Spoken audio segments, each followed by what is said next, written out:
Ok, disculpe. Entonces, bueno, Alejandro Salazar Adams es doctor en problemas económicos agroindustriales por la Universidad Autónoma de Chapingo y está adscrito en el Colegio de Sonora en el Centro de Estudios de Gobierno y Asuntos Públicos. Participa en un cuerpo académico que se llama Gestión Integral del Agua. Es del Sistema Nacional de Investigadores. Es también perfil PRODEP deseable. Luego les platicaremos qué es todas estas acreditaciones. Pero bueno, lo único que nos dice es que es un investigador consolidado, que tiene investigación pues reconocida.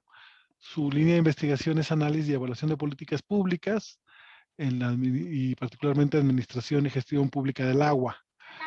Entonces, bueno, les decía que recientemente ha trabajado en este proyecto sobre capacidades institucionales, aunque ha trabajado desde hace muchos años con el tema de, sobre todo, tarifas y sobre todo eficiencias en los organismos operadores de agua. Entonces, bueno, para no hacerla más larga, Alejandro, pues Ujú. te dejo para que nos platiques sobre tu investigación. Bueno, muchas gracias. Bueno, pues lo que les voy a platicar un poco se basa en lo que hice. Bueno, recientemente publiqué un libro, ¿no? Un libro, un trabajo, una obra colectiva, en la cual, bueno, participaron muchos, varios colegas y alumnos, ¿no? Que hicieron su tesis de maestría ahí en el Colegio de Sonora. Este libro, bueno, tiene por nombre la gestión del agua potable en las regiones norte y bajío de México. Entonces, digamos, el hilo conductor o el enfoque que hemos utilizado o aplicado en eh, para la realización de esta investigación, como lo comentaba el doctor Caldera, fue fruto de un proyecto de investigación, ¿no? De 2 años, en el cual nos enfocamos a la tarea de investigar, bueno, cuáles son los, digamos, factores, ¿no? Que inciden sobre lo que es el desempeño de los organismos de agua, ¿no? De una manera general. Ahora, entonces, la investigación se centra en las regiones norte y bajío del país, de México. Para los que no son de México, bueno, pues pueden checar ahí un mapa donde, bueno, obviamente es toda la región, los estados que colindan con Estados Unidos, la frontera norte, y los estados del Bajío, pues ya pues es el caso del estado de Guanajuato, ¿no? Como donde está el doctor Caldera. El estado también, digamos, agrupamos en esa zona el estado de Aguascalientes, el estado de Jalisco. Ahora, ¿por qué nos enfocamos en estas regiones? Bueno, estas regiones son regiones que tienen un alto crecimiento del Producto Interno Bruto en el país.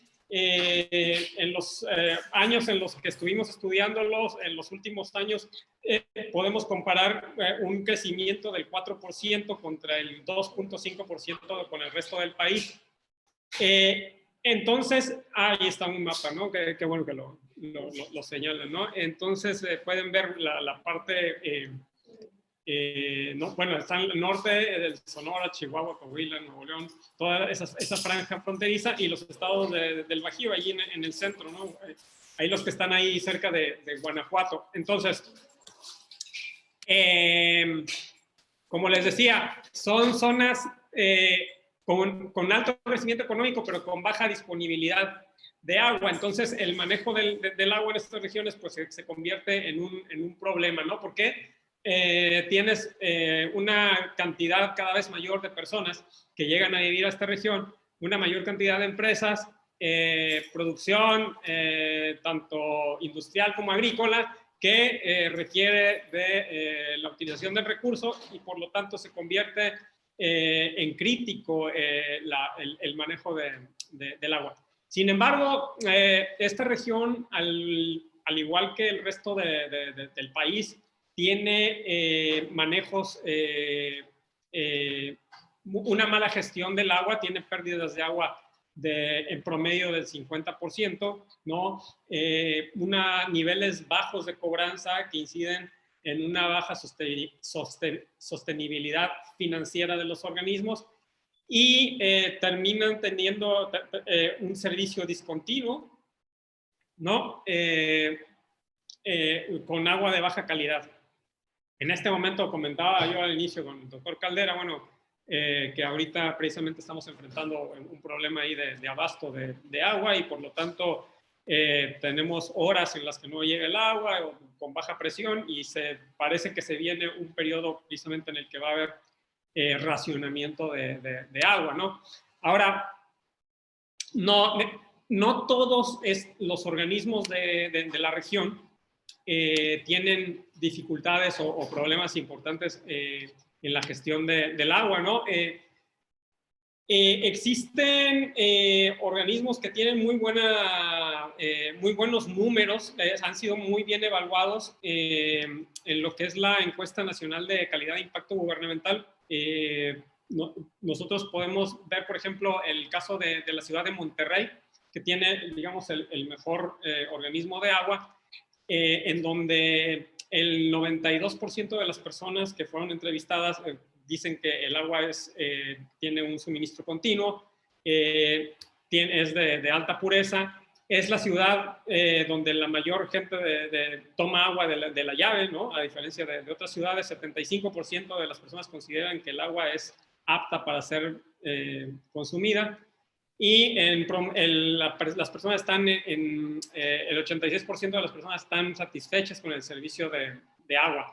Y tienen un poquito más abajo, pero números muy similares, ciudades como Saltillo o León, ¿no? Que entonces podemos ver que tienen una gestión adecuada de lo que es el sistema de agua potable.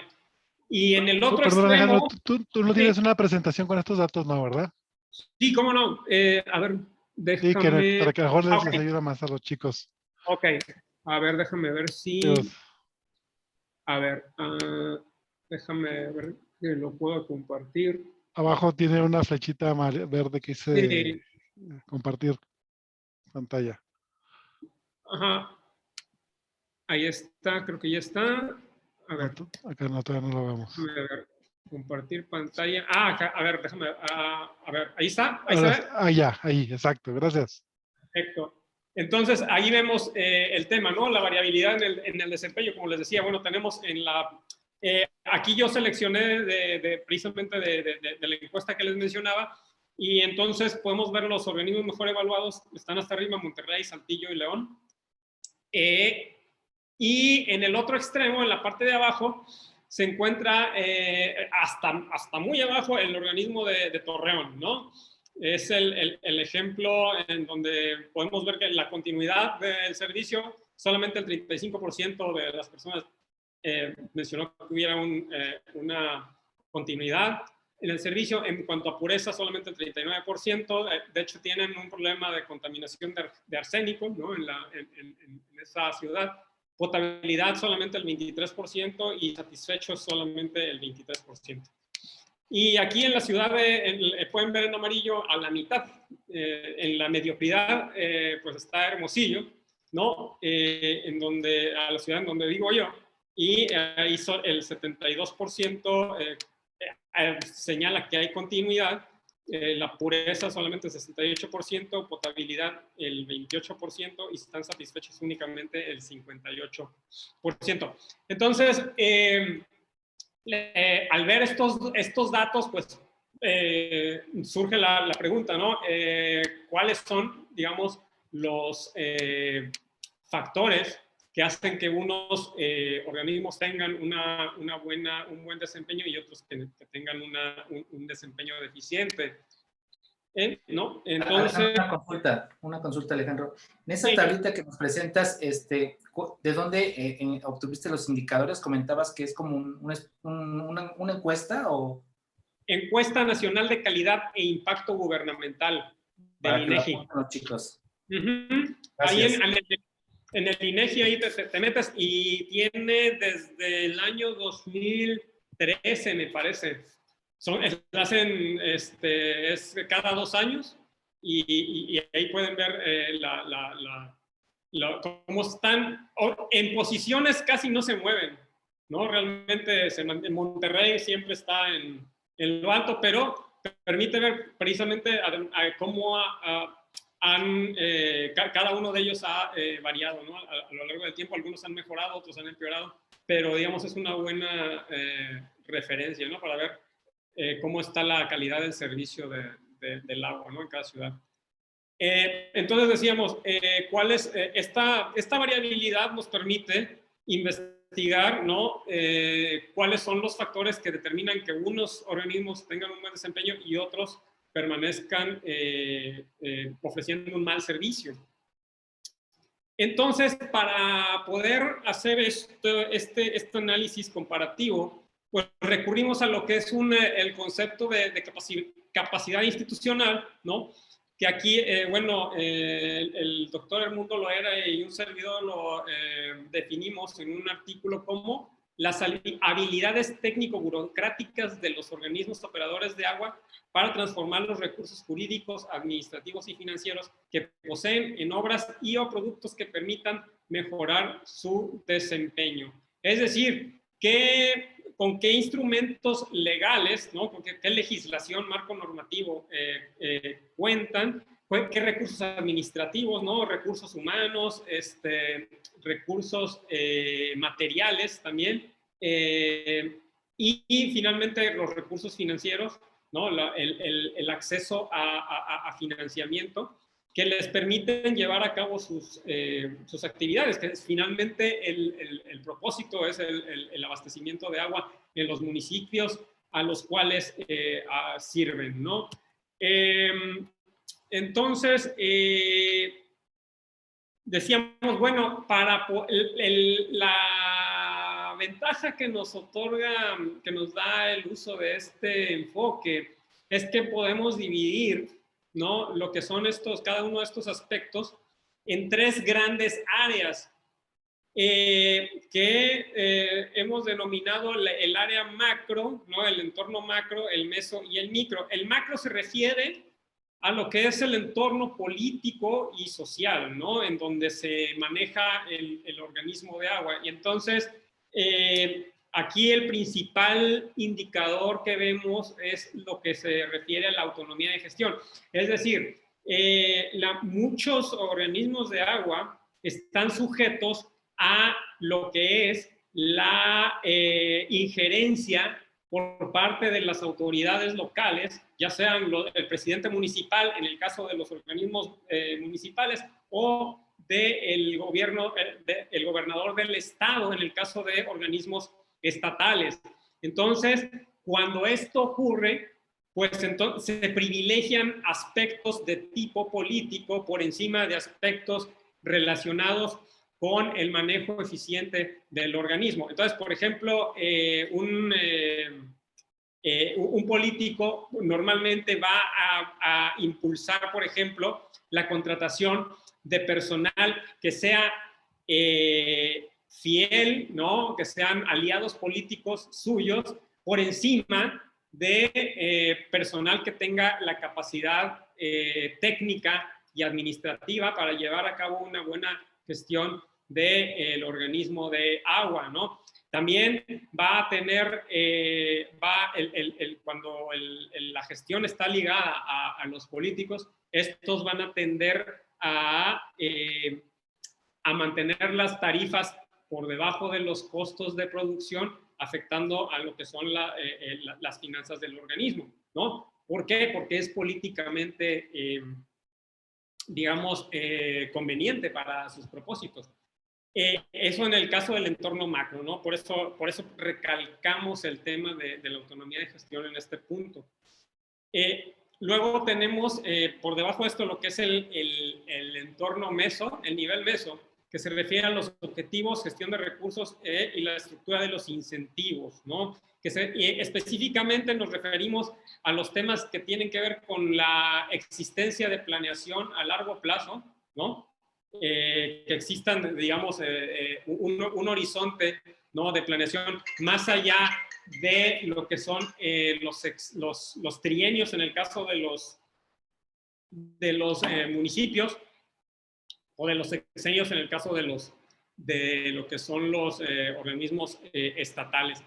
El tema de cómo se llevan a cabo el nombramiento de los directivos, ¿no? Que tiene que ver con lo que son que está muy vinculado al tema macro, ¿no? O sea, que tiene que ver con si estos cuentan con la capacidad, ¿no? Para la experiencia en el ramo y si se les mantiene en el puesto durante periodos largos de gestión. Otro tema tiene que ver con las tarifas y la cobranza del agua, ¿no? Si estas tarifas se actualizan, ¿no? Con respecto a la inflación, para que no se desfasen de los costos operativos y no lleguen a dañar las finanzas de lo que es el organismo. Y por otro lado, el tema de la cobranza, es decir, si efectivamente se está cobrando las facturas, ¿no? Los recibos que emite el organismo. Y finalmente, bueno, el tema de la medición. La medición, obviamente, aquello que no se mide, pues no se puede administrar o gestionar. Y entonces es necesario precisamente tener la información y el conocimiento de cuánta agua es la que se está suministrando y cuánta agua es la que se está distribuyendo en la red, porque esto permite además conocer precisamente si tienes pérdidas de agua, ¿no? Para poder llevar a cabo las acciones necesarias para dar el mantenimiento adecuado a la infraestructura hidráulica, ¿no? Y que por otro lado te permite que el cobro de las tarifas sea en función del volumen que es efectivamente consumido por los usuarios del sistema. Y finalmente, el entorno micro, el nivel micro de la capacidad institucional se refiere a la gestión de recursos humanos, y ahí lo que vemos es qué tanta injerencia tienen los sindicatos, ¿no? en la gestión del agua, y la capacitación, si se les da la capacitación adecuada a los trabajadores del organismo. Entonces, como pueden ver, son, digamos, a grandes rasgos, los temas de importancia a revisar, y todos están vinculados entre sí, ¿no? Como decía, el tema de las tarifas y cobranza, nombramiento de directivos, está plenamente vinculado al entorno macro, ¿no? Y lo mismo el entorno micro, ¿no? El micro, bueno, a su vez está vinculado en el meso, en el sentido de, por ejemplo, el tema de la capacitación, si existe una planeación a largo plazo y si está, digamos, los programas de manejo de recursos humanos se encuentran dentro de los esquemas de planeación del organismo. Entonces, con base en esto, pues llevamos a cabo un análisis comparativo de varios organismos de agua. En este caso, no les voy a poner todos los que nosotros analizamos, sino que hice una selección, digamos, de los casos más representativos y más, para poder entender un poquito mejor el funcionamiento de esto, ¿no? Entonces, al hacer el análisis del nivel macro, ¿qué fue lo que vimos? Bueno, en temas de la autonomía de gestión, específicamente, lo que observamos es, bueno, que los organismos de León y de Monterrey están... el principal órgano directivo es un consejo directivo, ¿no? En el cual está conformado por empresarios, líderes de opinión, ¿no? De lo que es cada una de estas regiones. Por cierto, en el caso de Monterrey es un organismo que es estatal, y el de León, bueno, es un organismo que es municipal. Y por otro lado, encontramos el caso de Saltillo. Saltillo es un caso interesante porque es un organismo que es público y privado, público-privado, es una asociación público-privada en donde es una empresa que fue conformada por el municipio, el gobierno municipal y Suez, en ese entonces era Agua de Barcelona, ahora es Suez. Y entonces es un consejo directivo el que lleva a cabo la toma de decisiones sobre la gestión del agua del organismo. Que el consejo directivo está formado precisamente por una parte de representantes del gobierno municipal y representantes de la empresa privada, ¿no? Eso, digamos, y entonces en estos dos casos, León, Monterrey y Saltillo, las decisiones que se toman en torno a la gestión del agua son decisiones de tipo técnico administrativo, ¿no? Han logrado un esquema en el cual han logrado que no influya de manera significativa las decisiones de tipo político, ¿no? A la hora de llevar a cabo la administración del organismo. Entonces, se basan en decisiones técnicas para poder manejar el sistema de agua en estas localidades. En el otro extremo tenemos los casos de Torreón y de Hermosillo, en donde lo que vemos básicamente pues es una incidencia importante de la toma de decisiones de lo que son los presidentes municipales. En este caso, ambos organismos son municipales, ¿no? Y en ambos casos, bueno, las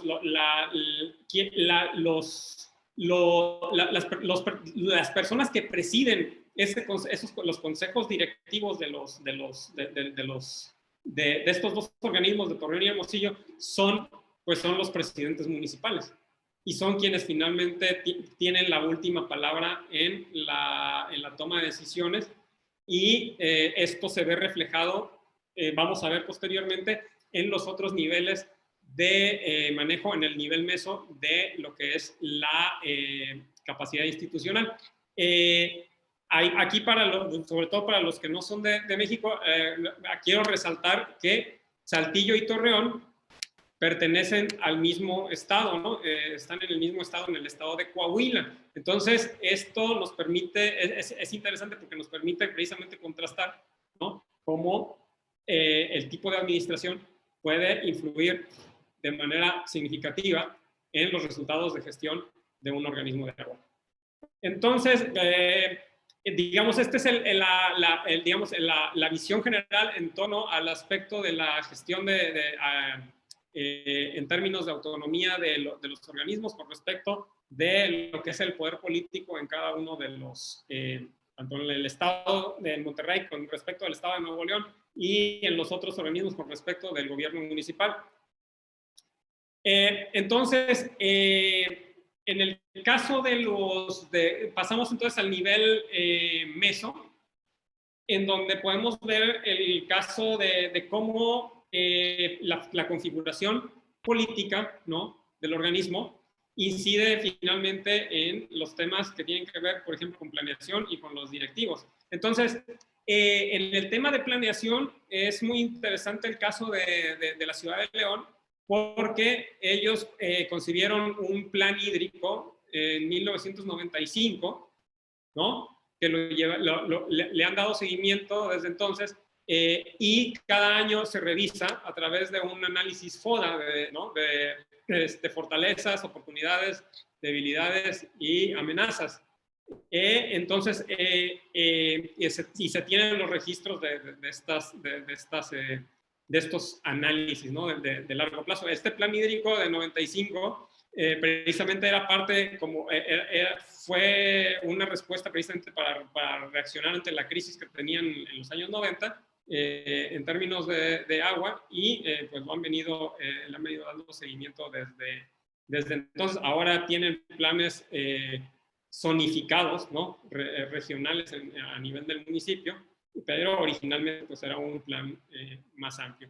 En el caso de Monterrey, se tienen proyectos también de muy largo alcance, ¿no?, los denominados proyectos Monterrey, el 1 al 5, ¿no?, que han permitido crear la infraestructura necesaria para que Monterrey cuente con, el suministro de agua necesario para poder llevar a cabo sus actividades. Que por cierto, igual Monterrey en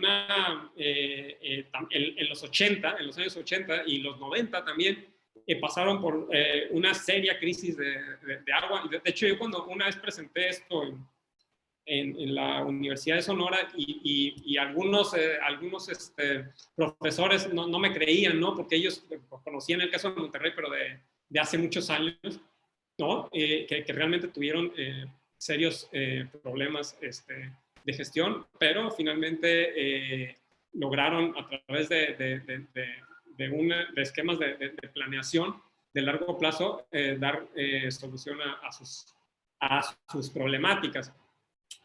En el caso de Saltillo, ellos cuentan con planes de mediano plazo para el mantenimiento de la infraestructura. Y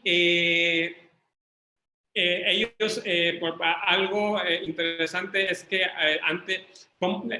finalmente, como les comentaba, el socio privado, en el caso de Saltillo, es la empresa Suez. Entonces tienen contactos con personas en todo el mundo, y en este caso, bueno, se han asesorado no recuerdo su nombre, es un asesor inglés que les ha venido ayudando en los temas de dar el mantenimiento precisamente a la red, ¿no? Porque tienen serios problemas de lo que es calcificación de las tuberías, ¿no? Se forman unos tapones, ¿no? de sarro, que es lo que produce que se truenen las tuberías, y es lo que conduce precisamente, bueno, a tener fugas, pero poco a poco han ido avanzando y han reducido los niveles de pérdidas de agua a lo largo de los años en los que la empresa Aguas de Saltillo se ha hecho cargo del sistema de agua. Y finalmente, en los casos de Saltillo y Torreón, pues definitivamente no existen temas la planeación está fuera totalmente de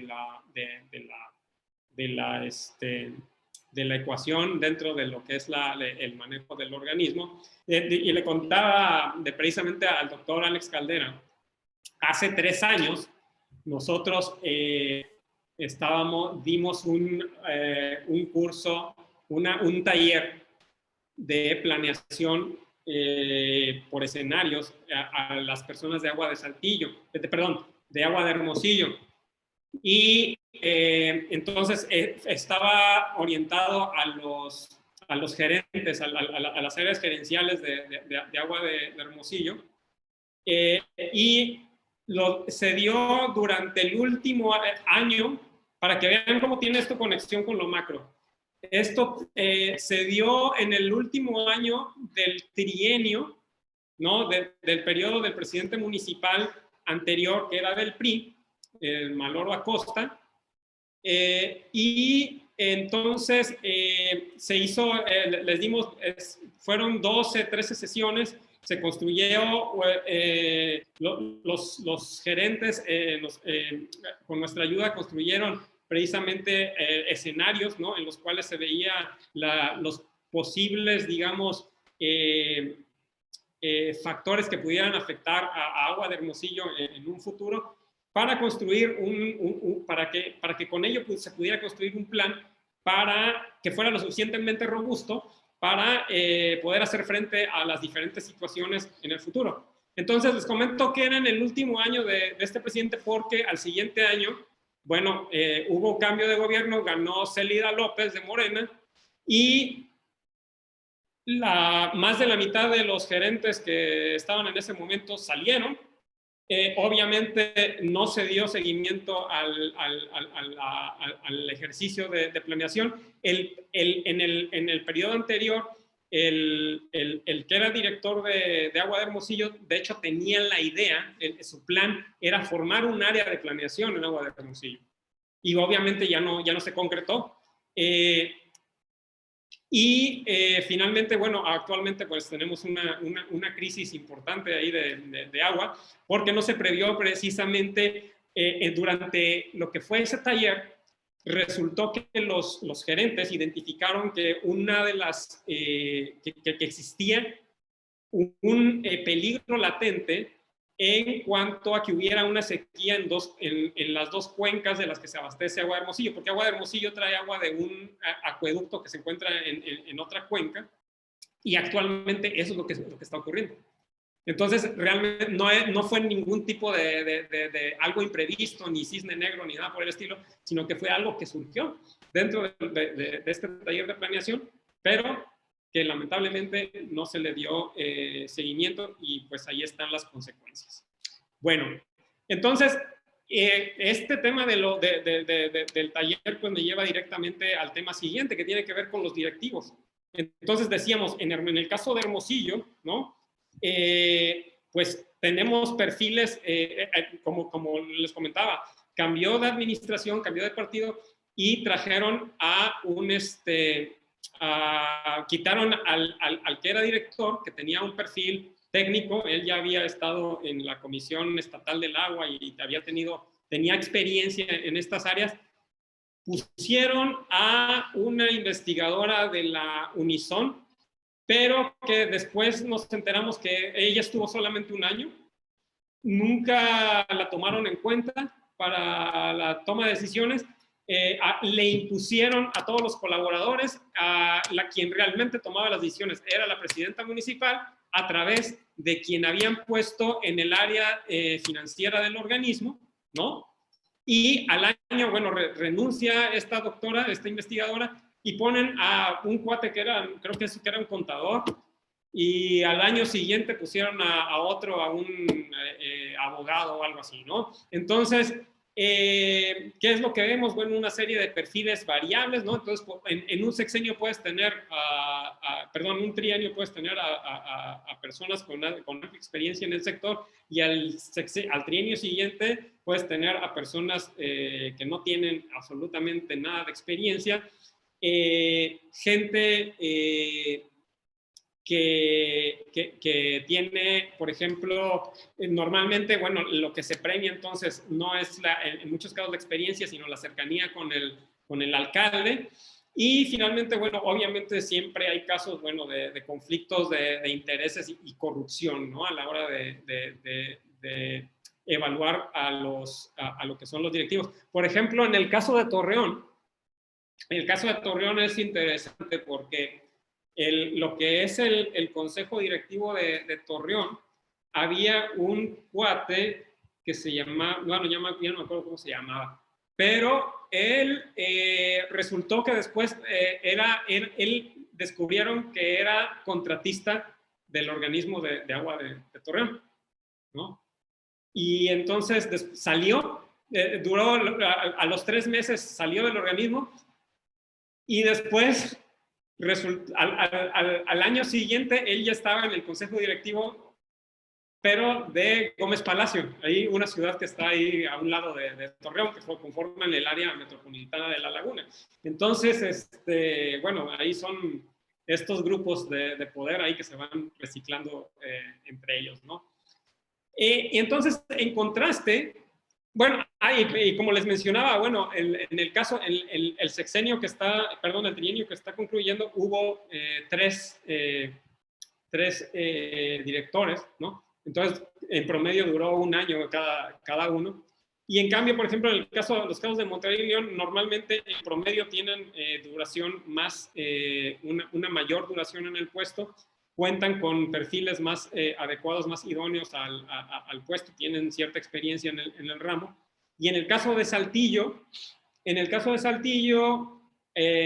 son ejecutivos con experiencia internacional que pertenecen al grupo Suez. Y a diferencia, por ejemplo, de otros lugares, no existe la restricción de que tengan que tener nacionalidad mexicana. En Hermosillo así es el caso, ¿no? De que tiene que ser mexicano. Entonces pueden traer ejecutivos con experiencia internacional. Normalmente son personas que han sido directivos en otros organismos y por lo tanto tienen esos conocimientos que pueden aportar para la gestión de del organismo aquí en México, ¿no? Otro, en el nivel meso, bueno, también otro aspecto que encontramos que es importante o que define a los organismos de mejor desempeño es que tienen tarifas indizadas, ¿no? En el caso de León y Monterrey, las tarifas están indizadas a los costos de producción. Entonces, a medida que aumentan los costos de producción, también aumentan las tarifas para evitar que se vaya rezagando la tarifa, ¿no? Con respecto a los costos. Y en el caso de Saltillo, está indizada a la inflación, ¿no? Al índice nacional de precios al consumidor. Entonces, ahora si los costos de los precios al productor, en el caso de, por ejemplo, la electricidad u otros costos, se elevan por encima de la inflación, pues ya es problema de Agua de Saltillo, tiene que ajustarse a reducir costos de tal manera que se ajuste únicamente a los cambios que existen con respecto a la inflación. Y en el caso de Torreón y Hermosillo, pues el establecimiento de las tarifas es totalmente discrecional. Por ejemplo, en el trienio actual, igual les comento, no hubo incremento de tarifas. En el trienio pasado sí los hubo, en trienios anteriores tampoco hubo. Entonces, algunos presidentes deciden aumentar las tarifas, otros no, y entonces lo que se van ocurriendo desfases importantes en cuanto a los ingresos con respecto a los egresos, y entonces los cambios que tienen que darse para poder ajustar, balancear los presupuestos, pues son de pronto muy abruptos, ¿no? Y todo esto, bueno, obviamente porque tienen una finalidad política, ¿no? El manejo de estas tarifas. Bueno, de hecho, bueno, aquí está aquí invitando la que era directora de Administración y Finanzas, en ese momento, en Agua, esto es de Agua de Hermosillo, ¿no?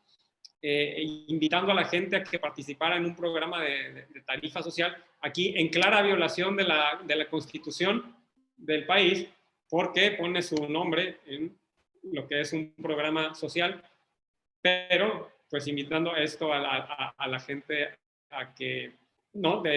Con su nombre, haciéndose promoción, utilizando al organismo para hacer promoción política personal, ¿no? Entonces ese es el problema, ¿no? Lo que ocurre cuando los directivos son nombrados con criterios políticos por encima de los criterios técnicos. Entonces, bueno, es otro aspecto importante del nivel macro, tiene que ver con lo que son los mecanismos de cobranza, que en donde vimos a través del proyecto que en León, bueno, en los 90 se llevó a cabo una campaña de cortes a personajes importantes, ¿no? Conocidos, que para poder, digamos, dar la señal de que pues todo el mundo tenía que pagar, no había personas intocables, y promover el pago entre la ciudadanía.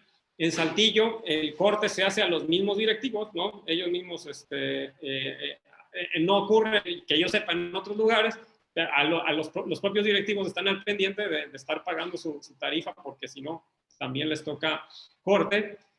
En Monterrey y León, bueno, en el caso, como les comentaba, es una cultura del pago que se ha venido formando en varios años, pero pues tiene sus orígenes precisamente en el incentivo y la promoción de lo que es el pago de la tarifa.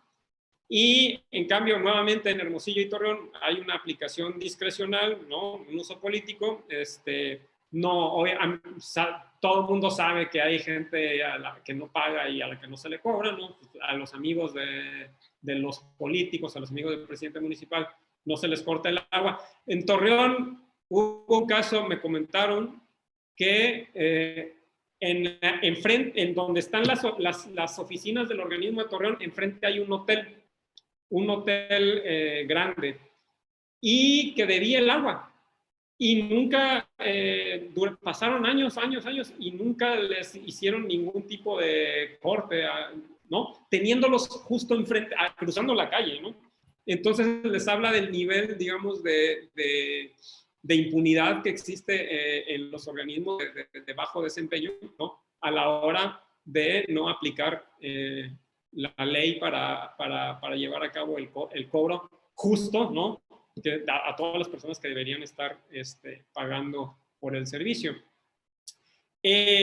Algo que caracteriza también a dentro del nivel meso a los organismos de alto desempeño, bueno, en el caso de Saltillo, Monterrey y León, que cuentan con un 100% de los medidores o niveles cercanos al 100% de todo. O sea, quiere decir que todas las tomas de agua cuentan con un medidor y que además cuentan con un laboratorio de medidores.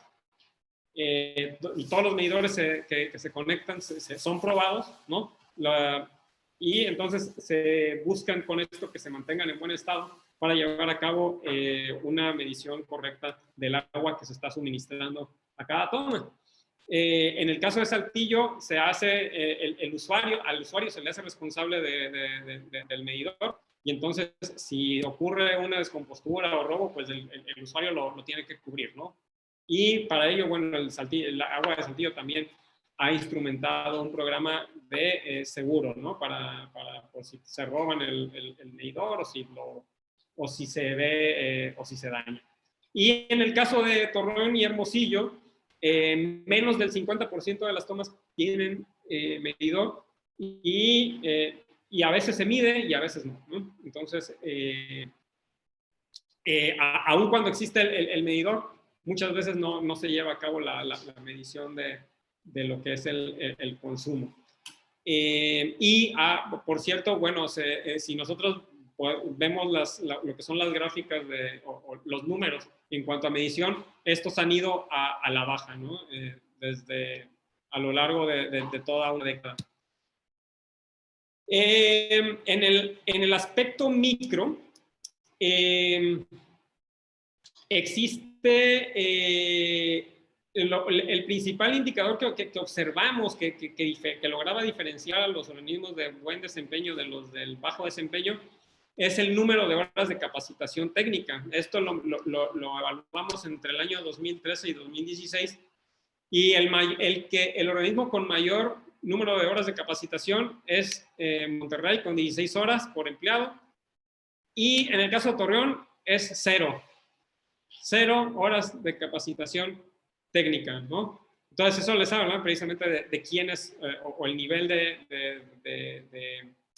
de capacitación que tiene cada organismo, ¿no? En general se observan huelgas registradas tanto en Hermosillo y Saltillo, en Saltillo, Hermosillo y en Hermosillo, ¿no? En Saltillo no se tiene, bueno, se tuvo un conflicto nada más, pero no huelga como tal, ¿no? Bueno, se registró huelgas en Hermosillo, y se observa un buen ambiente laboral en Monterrey, León y Saltillo en general. Bueno, aquí es una foto que saqué de una nota de algo que ocurrió en Torreón. Dice, piden sanción para empleados que se fueron a las gorditas. Bueno, esto para que se vea un poco lo que es el nivel del compromiso que existe. Había aquí en este restaurante, ahí a un lado, había una fuga de agua. Y entonces llegaron los empleados de aguas del CIMAS Torreón, del sistema de agua de Torreón, y en lugar de repararlo, simplemente se pusieron a comer ahí, ¿no? Lo que ellos alegaban era que eran aguas, que ellos eran de drenaje y que por lo tanto no les correspondía llevar a cabo la reparación, ¿no? de la fuga de agua. Entonces, finalmente, pues podemos ver ahí las consecuencias, ¿no? del manejo que existe de recursos humanos en cada uno de los organismos. Entonces, bueno, como conclusión, digamos, del estudio es que el desempeño de los organismos operadores de agua de la región norte y Bajío se explica por su nivel de capacidad institucional, y entonces para mejorar este desempeño requerimos de dotar a los organismos de mayor autonomía de gestión, de mecanismos que permitan hacer planeación a largo plazo, de llevar a cabo individualización de las tarifas, de que los directivos cuenten con un perfil adecuado y que la duración de los mismos no esté ligada al periodo municipal, que bueno, se lleven a cabo obviamente la medición y cobranza al 100%, y que se lleve a cabo la capacitación técnica a los empleados, ¿no? Bueno, y en general, digamos, podríamos profundizar mucho más, pero ya nos llevamos un buen rato, ¿no? Entonces, pues, hasta aquí la dejaría. Muchas gracias, Alejandro. Muy interesante. Bueno, platicarles que efectivamente, bueno, el trabajo de Alejandro, que ahora ya está, bueno, que abordó varias ciudades, y hoy nomás nos explicó algunas, tiene como antecedente precisamente un trabajo que hizo sobre algunas de estas mismas ciudades, una tesis de doctorado. Y pues bueno, nada más lo menciono, no por otra cosa, porque bueno, hay un antecedente del trabajo que bueno, está publicado, por ahí lo citaste, Alejandro, para quien quiera tener acceso por lo menos a una primera versión pues de esto, está en línea. De hecho, en el Moodle que hice subí, si no mal recuerdo, este artículo de 2017. Pero bueno, nada más diré que el concepto de capacidades institucionales bueno, se vuelve relevante en varios ámbitos de estudio de política pública. Recientemente, pues encontramos muchos estudios que se concentran en este concepto de capacidades institucionales, porque bueno, la hipótesis es que a mayor capacidad institucional, pues mayor posibilidad de tener resultados en la política, en este caso en la gestión del agua, que tiene que ver con, bueno, los resultados pueden variar, ¿no? Desde resultados en eficiencias, ¿no? En términos, de alguna manera, en los que se concentra Alejandro y su equipo, es decir, organismos operadores que trabajan, por decirlo de alguna manera, en números negros y no en números rojos, que de alguna manera tienen una cobertura importante de suministro de la población, ¿no? En el caso de agua potable, es decir, que tanto en agua como en alcantarillado tienen coberturas superiores al 95% pues de sus poblaciones, ¿no? Como tal. Pero obviamente también se esperaría resultados en varias esferas, obviamente conceptos más complejos como el propio de el derecho humano al agua, a temas de equidad, ¿no? Inclusive, por ejemplo, yo creo que una variable que se le pudiera agregar es el de equidad en el acceso. Por ejemplo, qué tanto poblaciones que no están regularizadas, por ejemplo, decir, que nos entiendan las chicas y los chicos que no son de aquí de México, o no sé si se diga igual en nuestros países, o sea, que no están municipalizados, que el municipio no ha reconocido su estatus pues de propiedad, y en ese sentido pues no presta los servicios públicos de manera directa. Pues bueno, ahí es donde están principalmente las desigualdades, ¿no? De acceso al agua en las ciudades. Pero aún y con esto hay municipios, por ejemplo, los que menciona Alejandro, que lo hacen mejor que otros, ¿no? Es muy interesante y hemos estado platicando Daniel y yo. Interesante el caso de León con su estrategia de tomas públicas de agua, por ejemplo, ¿no? Que no muchos municipios lo tienen, este tipo de zonas marginadas o excluidas, pues, del desarrollo urbano formalizado, por ejemplo, ¿no? Entonces, bueno, por decir de alguna manera, ¿a qué te da? Te ayuda a concentrarte en lo que internamente la organización del organismo operador se tiene como potencial explicación de los resultados, de los buenos o malos resultados de la gestión. Ahora, ustedes no hacen una correlación, ¿verdad, Alejandro? Creo que Sí, intentaron hacer una medición, pero sí hay una correlación entre resultados y... sí, totalmente. Déjame ver si tengo la gráfica para que la veas. Acá nos quedamos con una imagen así media congelada de tu presentación, pero que se iba como guardar. Se A quedó ver, congelada. a Ya, ver, ¿cómo se quita? No, es que la verdad yo casi, las clases, acá está, a ver, ¿no? Está, no, dejar de, sí, ahí está. Yo lo que uso normalmente es el Teams, ¿no? Para las mira, clases. me hubieras dicho y nos hubiéramos ido al Teams. También nosotros ocupamos el Teams. Sí, no, espérate, déjame, te busco la gráfica. De hecho, por ejemplo, bueno, no te he mandado ahí te lo mando, ahí si me mandas tu dirección para... Y si a alguno de tus estudiantes le interesa, pues también le podemos mandar unos Sí, cuantos, claro. ahí me dices, ¿no? Si a alguien le llega a interesar, pues No, sí, para claro, claro, claro. mandarte el paquete, ¿no? Pero, déjame ver, ahorita te lo muestro. Eh, Ahorita no estamos viendo tu pantalla, te estamos viendo a ti, ¿eh? Luego, nomás como referencia. ok, muy bien. Eh, Y no sé, digo, en lo que encuentra esta gráfica, Alejandro, si alguien quiere preguntar algo de los estudiantes, Tagle o también de los profesores, Mario, inclusive Juan Antonio que se conectó, Mario, Tagle. Acuérdense que Bueno, también hay manita por acá.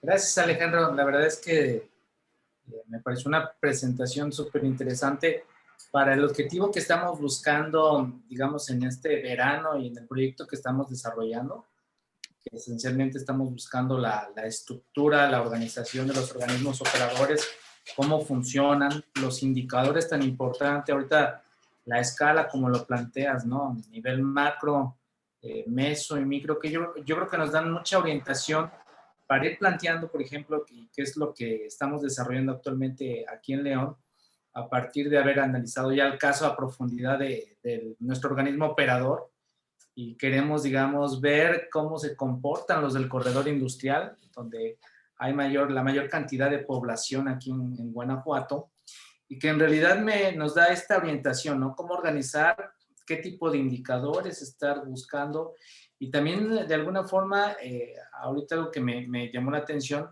pues las propuestas metodológicas que están apostando ustedes, ¿no?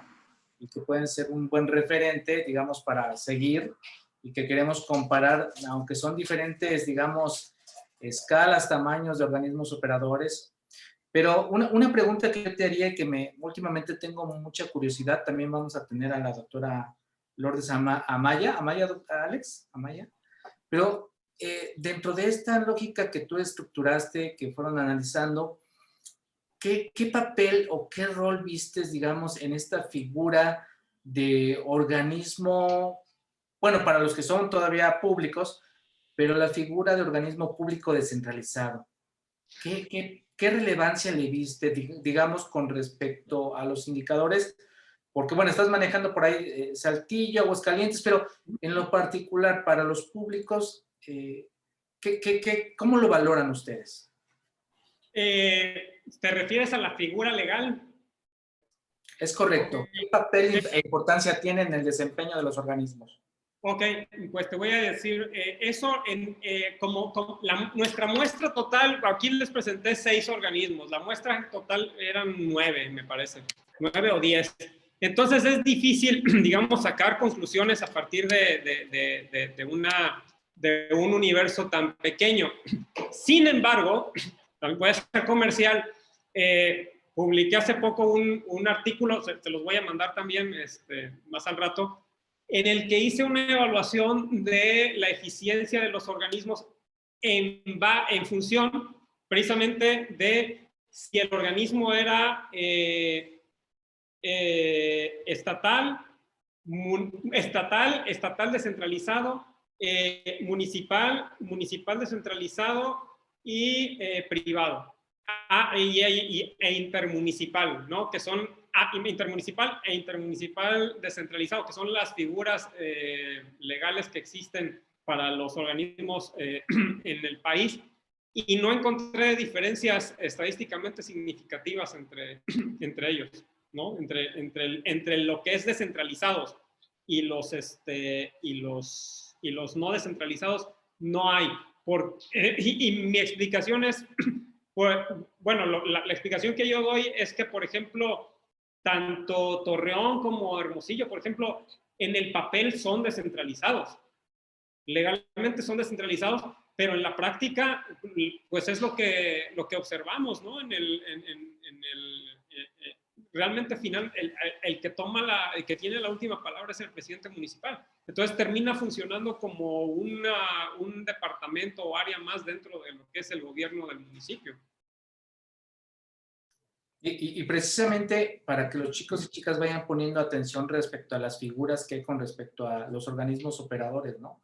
Porque finalmente nos determinará o podremos evaluar no solo el modelo de gestión, ¿no? Sino también, como señala Alejandro, esta cuestión de la toma de decisiones, cómo se da y el comportamiento del mismo. Por ejemplo, en el caso que nosotros conocemos bastante bien, que es León, pues es un público descentralizado, pero se comporta más como empresa privada, ¿no? En realidad. Entonces, en este sentido, cuando iremos haciendo el recorrido de los diferentes organismos en el corredor industrial, pues veremos, digamos, este tipo de importancia de caracterizar y de identificar el modelo, ¿no? No sé si alguien tiene, Mayra, tú que eres una gran interesada ahorita de los indicadores, o Mario, que también está por ahí, para hacerle preguntas, comentarios a Alejandro. Estuvo muy interesante la charla. Alex, tu micrófono. Bueno, hola, buenas tardes. Adelante, Mayra, adelante, adelante.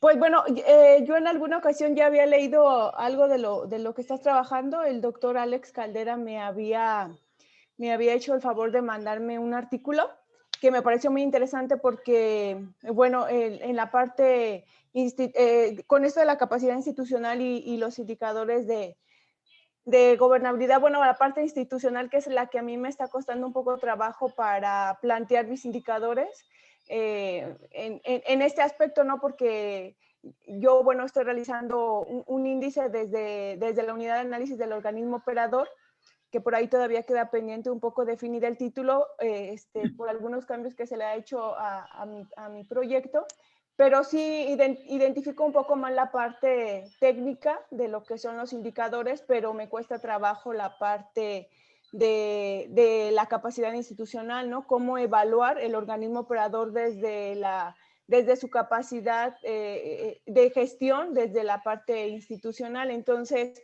por ejemplo, lo que me cuesta trabajo un poco de repente es interpretar la parte de las tarifas. Entonces, no sé cómo por ahí, por ejemplo, León, ¿no? Cómo diferenciar este aspecto de tarifas que maneja León en cuestión de la importancia de la gestión que tiene en el cobro de sus tarifas, ¿no? Entonces, todavía por ahí me quedan algunas dudas en ese aspecto. Y no sé si tú me podrías como que ayudar o un panorama, por ejemplo, esta parte de interpretar estos indicadores económicos que también dentro de la institución, como, no sé, relación de trabajo en cuanto a la parte de costo, tarifa, ingresos y egresos, ¿no? Identificar cómo de manera positiva dan a bien a la gestión del agua del organismo, porque, bueno, León es un organismo operador de los mejores, ¿no? Que de repente dices tú, ¿por dónde es que están mal las cosas? Aparentemente, pues todo funciona bien. Nada más aclarando con Mayra, el indicador que quieres construir es totalmente cuantitativo, ¿verdad? Sí, sí, doctor. Un poco por ahí va. Ok. Bueno, y también contextualizando que Mayra es totalmente ingeniera, Alejandro. O sea, Okay. está dando este brinco al híbrido técnico, social, ambiental, pero es de ahí, digamos, no es por menospreciar Mayra, pero está en ese brinco para la parte social, que es donde está profundizando. Yo soy ingeniero industrial en la licenciatura. Pues mira. Y entonces sí me gustaría saber un poquito más en cuanto a tu opinión en ese aspecto. Mira, voy a compartir la pantalla aprovechando tu pregunta. A ver, aquí está. Entonces, bueno, esta es una parte de lo que es el libro que les mencionaba. Y aquí, bueno, yo les mostré nada más unos indicadores, pero esos son nada más una muestra de lo que hicimos de un índice de capacidad institucional en el cual hicimos una medición de un total, ya no sé ni cuántos eran como 20, ¿no? Indicadores diferentes. Y, por ejemplo, en el caso de lo que mencionas de las tarifas, bueno, lo primero que vimos era si las tarifas están indizadas a lo que es el índice nacional de precios al consumidor. Te decía, esto con la finalidad de evitar precisamente que, que por un lado los costos de producción crezcan y por otro lado, si las tarifas se mantienen al mismo precio, pues entonces van a, tarde o temprano son rebasadas por los costos, y esto va a generar que no cuenten los organismos con los recursos para dar mantenimiento a la red. Entonces, ese fue uno de los, digamos, de los aspectos que medimos, ¿no? Creo que es lo único que medimos en cuanto a tarifas, pero te digo, aquí existen muchos aspectos que, digamos, evaluamos, por ejemplo, en lo de la cobranza, que, bueno, digamos, muchos de los indicadores son aspectos cualitativos, pero que les asignamos una calificación con respecto a una escala. Entonces, por ejemplo, decimos, si cumple al 100%, bueno, le ponemos una calificación de 10. Si cumple a la mitad, por ejemplo, le ponemos una calificación de 5, ¿no? Entonces, por ejemplo, aquí está este caso, dice, existen recursos para facilitar el cobro por el servicio, incluyendo la suspensión del servicio, ¿no? Entonces, en el caso de que cumplieran con ese criterio, pues les poníamos un 10. Si no, de plano no existía, era un 0, y al final, si era un cumplimiento a medias, pues es de 5. En el caso de por ejemplo, la micromedición, cuando tenían la medición al 100%, pues le asignábamos un 10, ¿no? Es proporcional.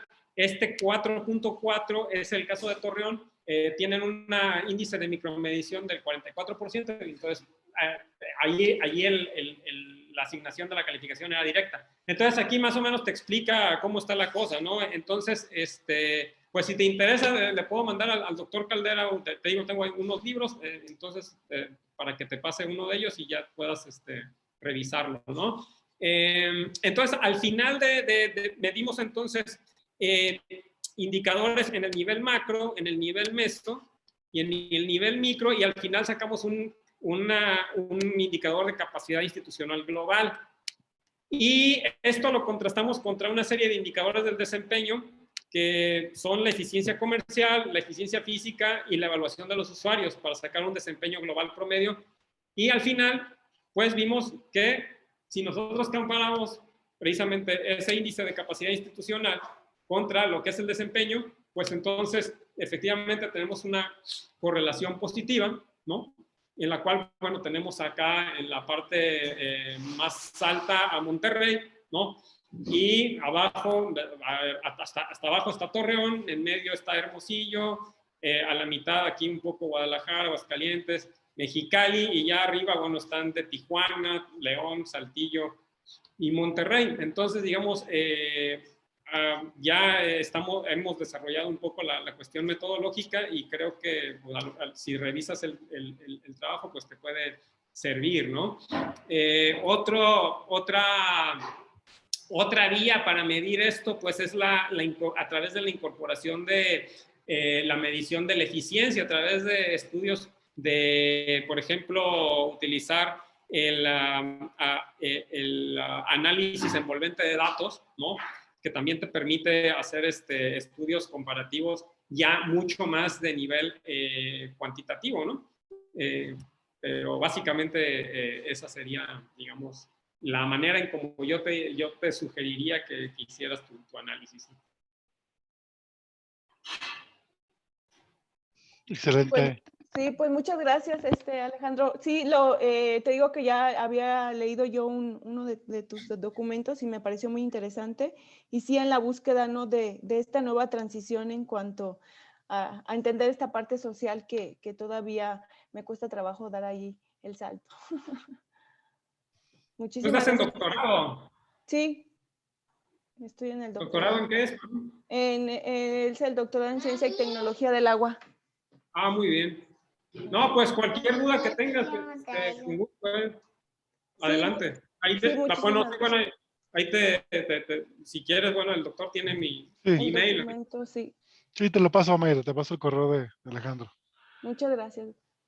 Muy bien, fíjense que platicábamos ahorita así un mensaje, Daniel y yo, para el caso de los chicos del verano, que les vamos a dar una plática de contextualización tanto del modelo de gestión del agua en México, para que también, yo creo que hay varios conceptos que no alcanzan a entender todavía, y inclusive la parte de estructura político-institucional administrativa, ¿no? O sea, lo que es obviamente la organización político-administrativa de México, ¿no? La parte de la federación, los estados y los municipios, y un poco cuáles son las responsabilidades de cada uno, porque bueno, es un diseño institucional pues muy particular y que en algunos casos de América Latina pues es diferente, ¿no? Vamos a tener que darles una charla de eso. Oye, Alejandro, bueno, aprovechando que está, antes de darle la charla, Alex, No, ahorita no. ¿cuál es tu opinión de León? A ver, platícanos. León, bueno, León, pues obviamente los números están ahí, ¿no? O sea, es la mejor administración digamos, podemos observar dos grandes organismos de agua en México, que son Monterrey y León, ¿no? Uno a nivel estatal y León a nivel municipal. Y a nivel municipal, pues básicamente no tiene comparación, ¿no? En el caso, algo que me sorprendió muchísimo de León es que siempre, un aspecto que no mencioné, pero en cuestión de transparencia, entre más transparente es el organismo, mejor desempeño tiene. Probablemente porque no tienen nada que ocultar. Entonces, en el caso de León, ellos siempre nos dieron toda la información requerida. Siempre nos dieron todo. Incluso, bueno, cuando entrevisté, cuando vi los vi allá a los directivos en un congreso que hubo un congreso mundial en Cancún, y ahí me reclamó la de finanzas, la directora de finanzas, que le estábamos pidiendo mucha información. Dice que pídanosla, pero de poquito en poquito, porque si no, no alcanzamos a mandarles todo. Pero lo que más me sorprendió fue cuando el plan de 1995 que les había yo mencionado, mi asistente le encargué que lo solicitara también a León. Y un día nos hablaron por teléfono para decirnos que pues lamentablemente no habían encontrado el documento, que lo único que tenían, porque esto yo lo había visto en un documento de planeación de León, pero no estaba. Pero entonces, en ningún lugar del mundo te llaman de la oficina donde tú pediste la información para decirte que una disculpa, pero no contamos con el documento, ¿no? Entonces eso me gustó mucho, ¿no? Y de hecho me comentó el que era el director en ese momento, Lino, que en alguna ocasión alguien había pedido todo lo que eran las minutas de la junta de lo que es el consejo directivo, y el director, no, y la persona que estaba como enlace de transparencia se había negado. Y que se enteró el director y le dijo, no, todo esto tiene que estar disponible. Y le ordenó pues que atendiera la solicitud correspondiente, ¿no? Entonces, sí, yo creo que finalmente, bueno, León se destaca también por lo que comentaba Alex, ¿no? De las tomas, las tomas comunitarias que existen. Que por cierto también tienen algo similar en el caso en Saltillo también han instaurado algunas medidas para las colonias irregulares, también tienen estas tomas, pero allí sí pagan, ¿no? Le cobran a los líderes de la colonia. El que se encarga de recaudar el pago es el líder de la colonia para poder recubrir el costo del suministro en esas colonias.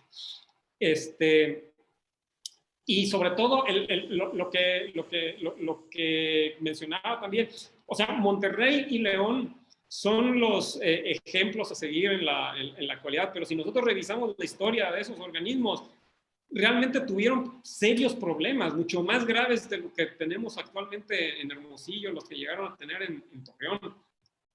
Y sin embargo, pues está demostrado, bueno, pues que sí se puede llevar a cabo una transformación de estos organismos, una mejora importante, precisamente a partir del establecimiento de estas medidas, ¿no? Que hemos observado que son los factores que se encuentran detrás del buen desempeño de los organismos operadores de agua. Oye, Alejandro, y entre Monterrey y León, ¿encuentras diferencias de cómo se conforma el consejo directivo y el perfil de los miembros?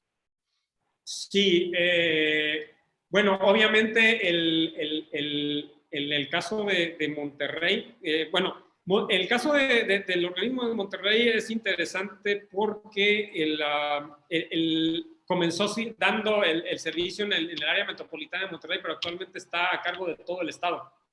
En el caso de León, pues es prácticamente es miembros de la sociedad civil, ¿no? Mientras que en el caso, en Monterrey es más de mitad y mitad, ¿no? Sí tiene la mitad de los miembros del consejo son representantes del gobierno del estado, y la otra mitad son representantes de empresarios, y hay un representante de los usuarios, ¿no? en el consejo, ¿no? Esa es la manera en que está conformada, ¿no? Principalmente. Muy bien. ¿Alguien más? ¿Alguna pregunta? Pues básicamente, Mario. Carlos. Adelante, Bueno, Mario. sí, yo nada más, bueno. Yo Perdón. solamente tengo una pregunta. En cuestión de Guadalajara y León, tenemos en cuenta que Guadalajara puede ser una ciudad más grande. ¿No sabe usted si el caso de Guadalajara, que tiene una cuestión más irregular en comparación de León y Monterrey, tenga que ver si el organismo está descentralizado, o tenga que ver en parte por injerencias propias del municipio? Puede ser uno de estos factores, porque Okay. es una ciudad muy, muy grande. Sí. Sí. Bueno, el caso de Guadalajara. Guadalajara, originalmente, lo que es el CIAPA está conformado por cuatro municipios. Son Guadalajara, Zapopan, Tlaquepaque y Tonalá, que son los principales municipios del área metropolitana de la ciudad de Guadalajara.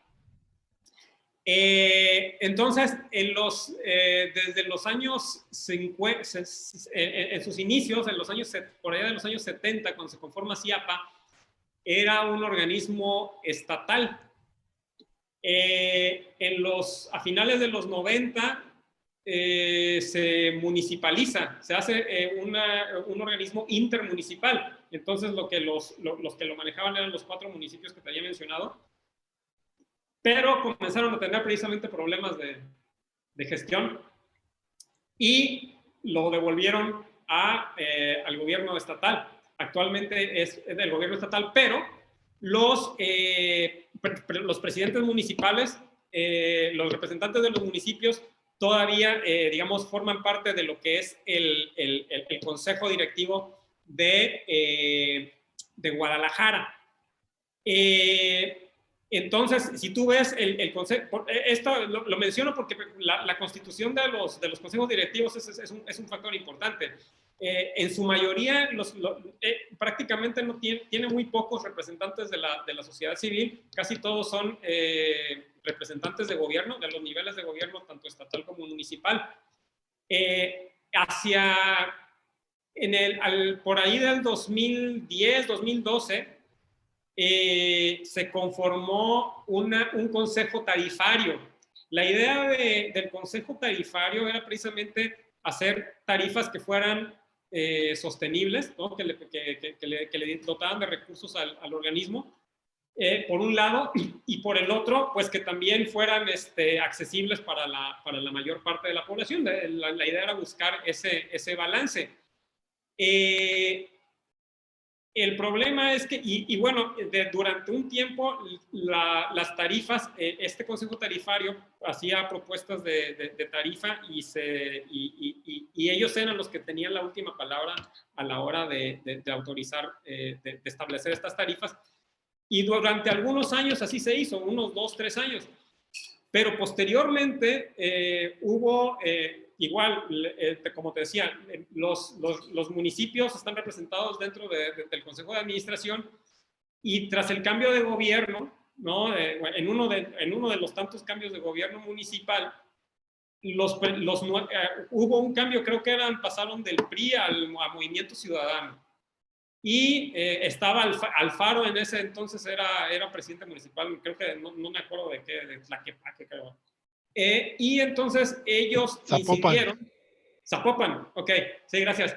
Entonces, este grupo de alcaldes ya no estuvo de acuerdo con las tarifas el incremento de tarifas que había establecido lo que es el Consejo, el Consejo Tarifario.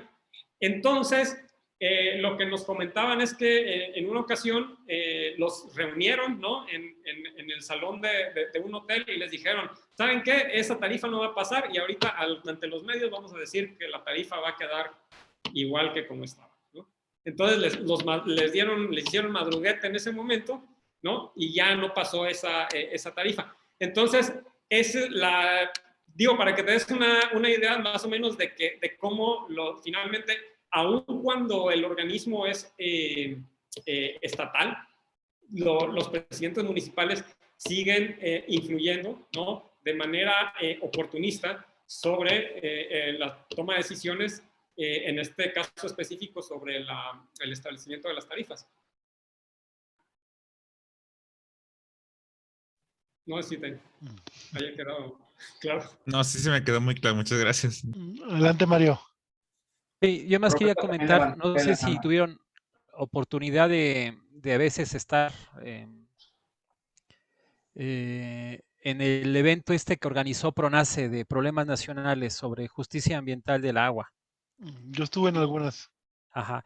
Hubo una mesa que me llamó la atención y que tiene que ver con lo que se está exponiendo, en el sentido de que planteaban que independientemente de la figura del organismo operador, el agua era un bien público. Y como tal, como bien público, independientemente de esta estructura jurídica, y ahorita que comentó Alejandro esto, deberían de tener, le llaman ellos, acceso a evitar la asimetría, le llamaron asimetría de la información, marcada por la OECD, y planteaban que en la medida que esta asimetría de información se combatía esta asimetría de información, había menos actos de corrupción y plantearon ahí la necesidad de buscar indicadores en 4 sentidos, ¿no? Por ejemplo, el asunto que comentó Alejandro de la transparencia, acceso a la información, rendición de cuentas y participación ciudadana, y los marcaron así como 4. Por ejemplo, ahorita que estás comentando, Alejandro, en realidad ustedes le están llamando transparencia un poquito, que ustedes fueron a buscar la información y se la dieron, pero no que está pública o disponible, ¿no? Sí, bueno, un poco de las dos, ¿eh? Sí, uno de los indicadores era precisamente que lo que estuviera también publicado en la página web, ¿no? Bueno, eso ya no tanto no, bueno, sí, aquí está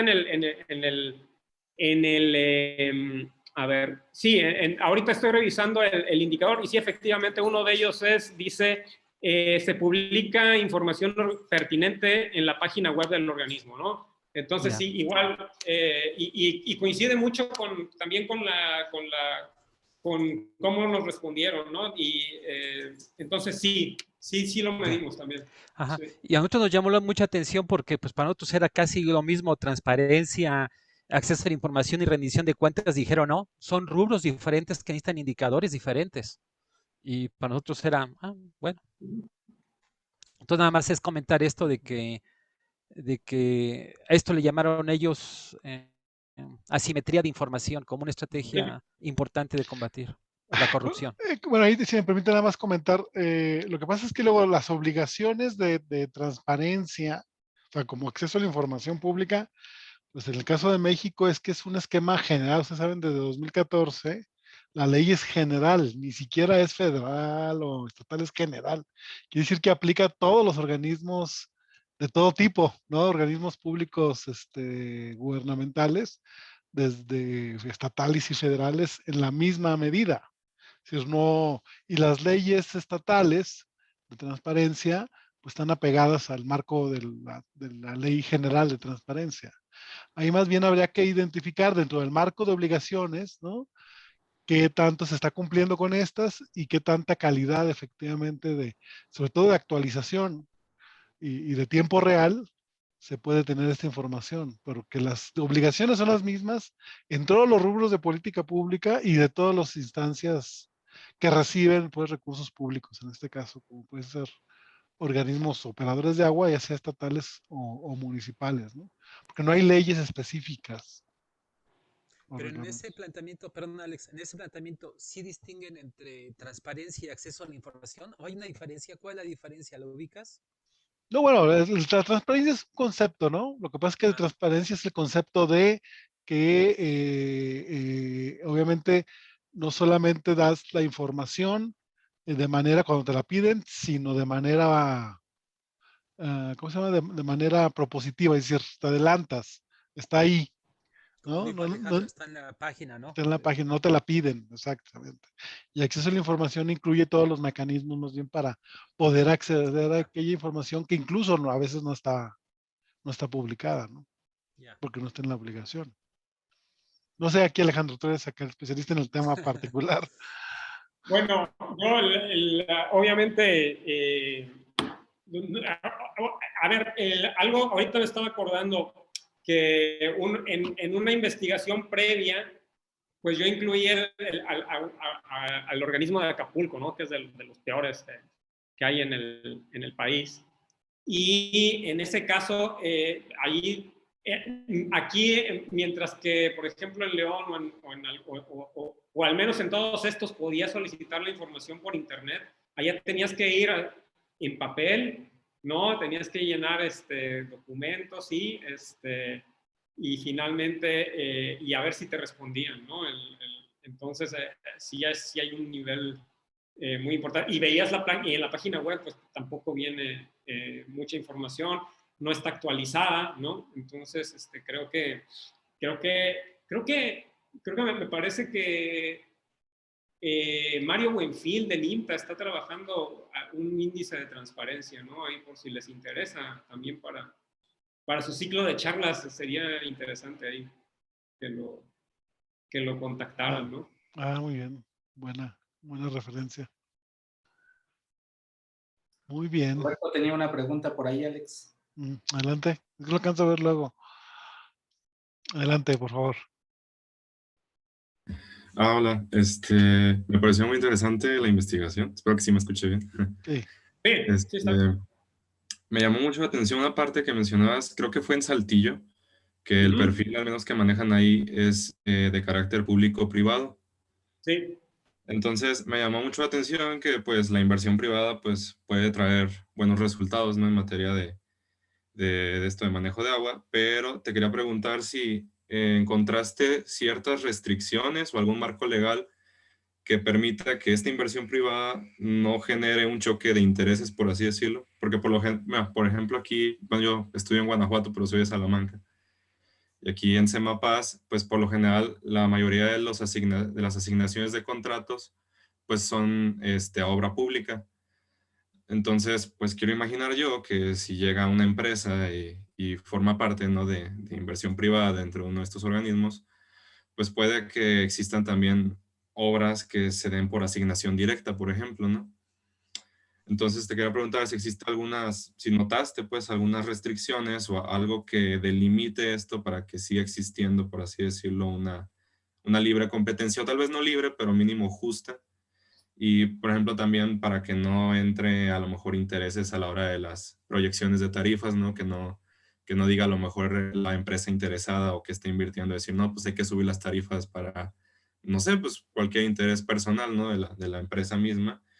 Y si crees que se pueda trasladar, por así decirlo, este marco jurídico a otros lados, o si crees que cada lugar tenga como o sea, que sea muy específico para cada lugar, o se pueda proyectar, por así decirlo, aquí en Guanajuato.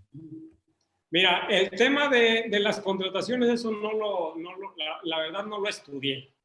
Lo que te puedo decir nada más es que, digamos, esas decisiones técnicas, las decisiones técnicas las toma el socio privado, ¿no? Digamos, la conformación es la siguiente. El municipio cuenta con el 54% de las acciones de la empresa. El resto la tiene el Suez. ¿Ok? Entonces, estas dos formaron la empresa Aguas de Saltillo. Entonces, Suez formó una empresa que se llama Interagbar, que es su representante en México. Entonces, esta empresa mixta, Aguas de Saltillo, le tiene concesionada, digamos, en lo que es el manejo, la administración, a lo que es la empresa Interagbar. Y ellos son quienes finalmente toman las decisiones operativas, ¿no? En ese sentido, ¿no? Yo no sé cómo está la cuestión de las contrataciones, pero probablemente, bueno, sinceramente no te sabría contestar esa parte, ¿no? Pues no sé. Básicamente Okay, sería. sí. Bueno, relacionado un poco, ya para, no sé, digo, también ir terminando, no cansarlos y obviamente no abusar de tu tiempo.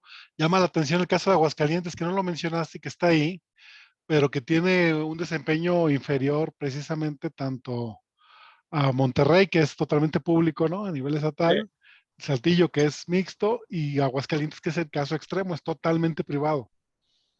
Bueno, sí, bueno, bueno, tú lo conoces, es un híbrido extraño, ¿no?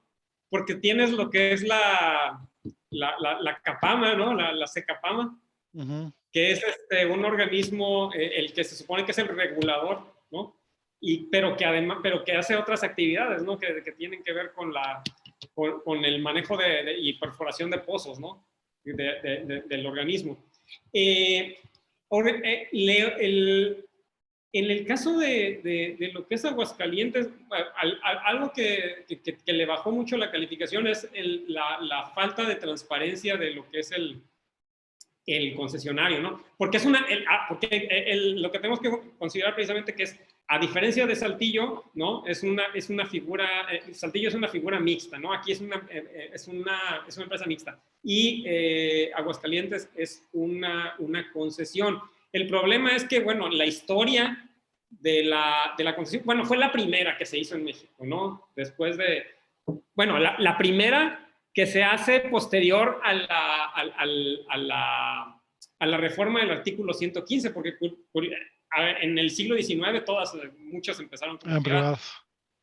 Torreón permaneció como privado hasta los años 70. Sí, esto es interesante. Y una parte de Torreón, hay una colonia que se llama la Colonia Jardín, después pasó a manos de lo que son los vecinos, son los que manejan y tiene un manejo completamente distinto a Torreón, ¿no?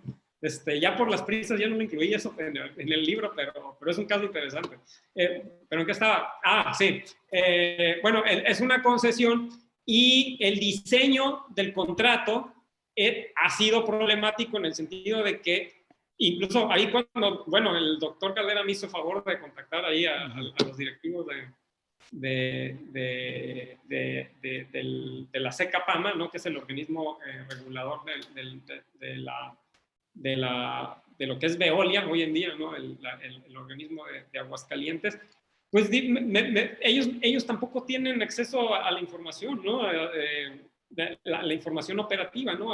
Yo no sé, se renueva en 2 años, ¿no? En 2 años. En 2 Sí. años se vence el contrato. Yo supongo que es algo, que es un aspecto que van a tener que revisar, ¿no? En ese sentido. Y bueno, allí en León también tuvieron algunos problemas precisamente tienen, parte de los problemas que existen es la falta de coordinación, ¿no? Entre esa parte, entre lo que es la parte privada y la parte pública, ¿no? Que tuvieron el programa ¿cómo se llama? Un programa, no te acuerdas cómo se llamaba. ¿En Aguascalientes? Sí. ¿El de apoyo social? ¿El de fondo de apoyo social? No, uno de la mejora de las redes, que se me olvidó. Ok, el PIMO, el PIMO, algo así. El PIMO, sí, gracias, el PIMO, ¿no? El PIMO, ¿no? Que al final precisamente fue si tú ves la historia del PIMO, es un problema ahí de descoordinación total porque no había, digamos, no estaba bien claro a quién le tocaba qué hacer en cada cosa, además de que hubo problemas técnicos, ¿no? De incompatibilidad entre el software que utilizaron y lo que es el estado de la red, ¿no? Que utilizaron un software, el Mosare, me parece que, pero cuando hicieron el cálculo para hacer la sectorización de la red, se basaban en un supuesto de suministro de 24 horas al día que no lo tenían. Entonces, quedó muy chico, ¿no? El sistema, por así decirlo, con respecto a las necesidades reales de la red. Pero yo, bueno, lo que veo es precisamente que el contrato, como lo tienen, genera problemas precisamente de asimetría de información entre el ente público y el ente privado, y que esto les lleva a tener problemas de coordinación entre ambos que redunda en tener un desempeño subóptimo, ¿no? Con respecto a los otros organismos que estudiamos. Claro. Sí, pues la función de regulación, que también es todo un tema, ¿no? Para el caso del agua en México, no solo para los privados, sino para los propios públicos, que no hay un mecanismo, no hay un diseño institucional de regulación, pues, de los servicios públicos de agua, como existen en otros países, pues, de América Latina. Sí, de hecho, en realidad, en México los únicos organismos que están de alguna manera regulados son los privados, ¿no? En el caso de Aguascalientes, ¿no? Existe que tiene muchas limitaciones. En el caso de Saltillo, ¿no? Que tiene la contraparte del municipio. Y en el caso de Cancún, ¿no? Que es el organismo estatal de ahí también, ¿no? Claro. Bueno, pues, estimado Alejandro, pues, para no quitarte más tu tiempo y dejarte disfrutar tu tarde, igual la de los muchachos también, que nos vamos a estarlos dándoles lata. En ese sentido, aquí, bueno, te hago llegar esta constancia que ya te la tengo por ahí en un correo, para agradecerte por esta plática. Y pues bueno, por ahí pues estamos en contacto contigo. Los muchachos que quieran escribirte, yo les paso tu correo y para estar en contacto. Sí, como no, pues muchas gracias por la invitación. Es un gusto siempre compartir la experiencia, ¿no? Muchas gracias, Alejandro. Y pues a todos los chicas y los chicos que nos acompañaron hoy, pues estamos en contacto para la siguiente. En estos días nos vamos a ver, si es posible mañana, igual para ponernos de acuerdo. Ahorita me pongo de acuerdo con Daniel para citarlos y igual también vernos en una videollamada para ver la parte más operativa del proyecto. Bueno, Alejandro, pues un saludo hasta Hermosillo. Gracias, Alejandro. Hasta Guatemala, hasta Ecuador. Saludos. Guanajuato, León. Todas y todos. Oaxaca. Hoy vamos desde el norte de México hasta Sudamérica. Así es. Gracias. Hasta luego.